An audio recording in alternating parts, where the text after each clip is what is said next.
Hey, what's up? Struggle Cook back again. Two videos in one day. And if you're a weeb like me and you like anime, then you know the JJK world, Jujutsu Kaisen is on fire. From the last chapter through 36, this is my opinion on the events that pertain to that chapter as we came to the conclusion of the battle between Ryomen Sukuna versus Satoru Gojo. And it was a knockout battle for 4 chapters or so, just madness from seeing two powerhouses of the JJK universe just go at it, who pretty much both characters are considered to be the strongest in the verse. Like Gojo is stated to be the strongest sorcerer, while Sukuna is the king of curses. And it was unexpected because it's like the matchup of the century, pretty much. Especially like, because my question was, how is Sukuna going to get past the limitless technique, which puts infinite space between Gojo and whatever's coming at him? Like, say you shoot a gun. As soon as the bullet reaches him, the space between him and the bullet becomes infinite, so the bullet never reaches him. So my answer, well, I thought to myself, well, what's Sukuna's answer to the limitless? Because as you know, Satoru Gojo is the first person born in 400 years who has both the six eyes and the limitless technique of the Gojo clan, which is what makes him so powerful. And if you know, Sukuna's typical curse technique that he uses is like cleave or dismantle, where pretty much he cuts things on an atomic level. And that's what I'm saying. Like, sure, he can cut things on an atomic level, but those atoms are limitless spaces in between them. So if you cut them, how do you still reach Gojo with that, scientifically speaking?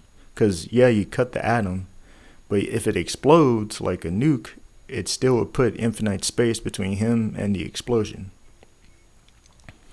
And you combine that with Gojo's hollow purple, where he combines red and blue. He becomes nigh unstoppable. Like the city of Shinjuku, like I would never want to live there in the JJK universe because it's always getting destroyed. Especially since we're coming off the end of the culling games. For those of you who've been keeping up, culling games is where like they bring modern day sorcerers and bring back sorcerers from the past, like the Heian period, of which they play a game where you cull and rack up points by killing people, regular people, other sorcerers, and whoever, the winner being the one who racks up the most points/kills is the winner, which is how we got to the Sukuna versus Gojo fight, because they're both participating in the game.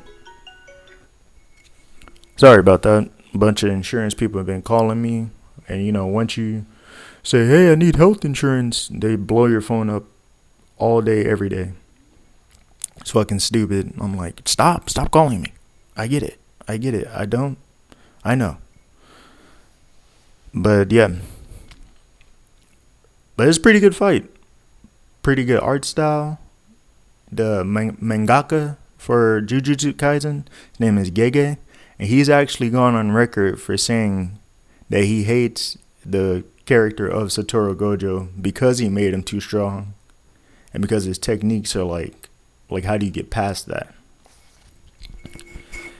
But anyway, so Sukuna and Gojo meet each other in the culling game. They're both very like, oh, I need to prove myself as the most powerful person in the world type of characters. So their ego gets in the way, so they begin a battle. And pretty much Gojo has the upper hand. So Sukuna ends up summoning the merged beast Agito and Mahagora, the 10th shadow of the 10 shadows techniques, the divine general, the hardest one to control and the most powerful. So basically it becomes a 3-on-1. And so since everyone thought it was a 3-on-1 with Gojo versus Sukuna, that must mean that Gojo is better because Sukuna needed to bring in 2 more other opponents in order to face him. So it's like, oh, Gojo's going to win because he needs to do that. Or the win if Sukuna did win, it would be hampered by the fact that it was a 3-on-1. So it's like if it was 1-on-1, that pretty much means Gojo will win, right? But basically, the battle commences. They're doing hand-to-hand combat. Gojo's limitless technique is whooping ass. His hollow purple's whooping ass. He ends up destroying Agito first, so that makes it a 2-on-1. Then he ends up destroying Mahagora, so that makes it a 1-on-1 with Sukuna. But the thing about the battle is, the reason Sukuna summons Mahagora is because it has this wheel on the back of its head. And as the wheel spins, every time it spins, it means it's adapting to a new technique. So once it adapts to that new technique, that technique pretty much cancels out. So Sukuna smartly uses Mahagora, not necessarily as like a opponent for Gojo to fight, even though that's like secondary, but more like to let Mahagora adapt to Gojo's techniques. And then Sukuna will, if it like drag it out to the point where like, even if Gojo takes Mahagora out, which he did, Sukuna now knows how to adapt to the limitless technique. And that's how, we reach a conclusion. The conclusion being is that Gojo loses. Sukuna wins because of that. Now we don't see how he wins. All we see is like a flashback of, not necessarily a flashback, but like a premonition of Gojo in an airport with his best friend Geto. And then you can tell like from the panel like, he just randomly ended up in the airport the next day, right? No. And we flash back and we see Gojo in half. His upper torso lying on the ground and his legs still standing. With Sukuna smiling evilly, saying like, I'll remember you for as long as I live. And that chapter, which is recently released, I think coming off of a 2-week break, had anime Twitter, social media ablaze because everyone was like, no, that shouldn't be the case. Sukuna was losing really badly. How did it end up like that? And the thing that really set people off was that the narrator of the previous chapter, 235, says that Gojo wins. So they were like, well, it said he won. So how does he end up dead from Sukuna? That means Sukuna wins. But yeah, personally speaking, I think it was a good move to kill off like such a popular character, such a strong character, because now that gives other characters the ability to shine and take up the mantle. But that's the thing. People love Gojo so much that they started sending death threats to the mangaka, whose name is Gege, G-E-G. And I was like, y'all are mad because he killed off a popular character? I never get that mad, because I like Gojo too, but I never get mad like when they kill off a popular character, a la Game of Thrones style, because I like it when they service the story more as opposed to catering to the fans more. Say like a good example would be in Bleach when Byakuya Kuchiki was pushed into the wall by the Sternritter Asnot. He should have died there. And even Taite Kubo said he was going to kill him off, but then the fangirls started sending him death threats because, he's going to kill off a popular character. But I don't mind that.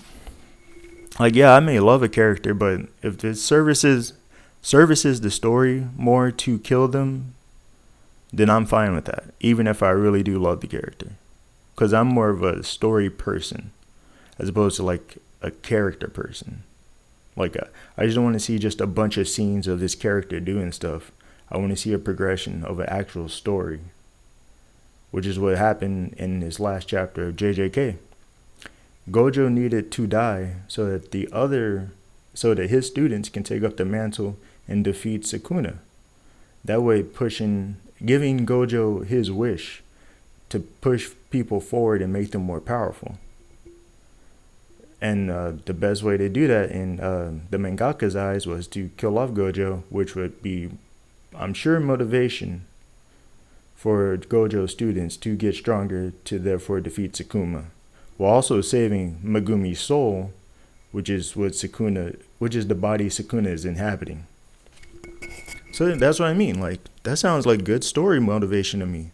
That sounds like I like that. Like he dies a peace, not a peaceful death, but a worthy death. A worthy death.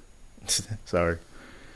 But also, now we have more story, and we can give other characters shine, and then they can do like some emotional moment where it's like, this is what Gojo wanted. We now have the strength to defeat you, Sukuna, and make it super emotional.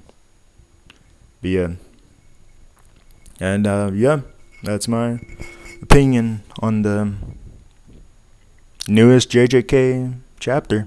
I really like it.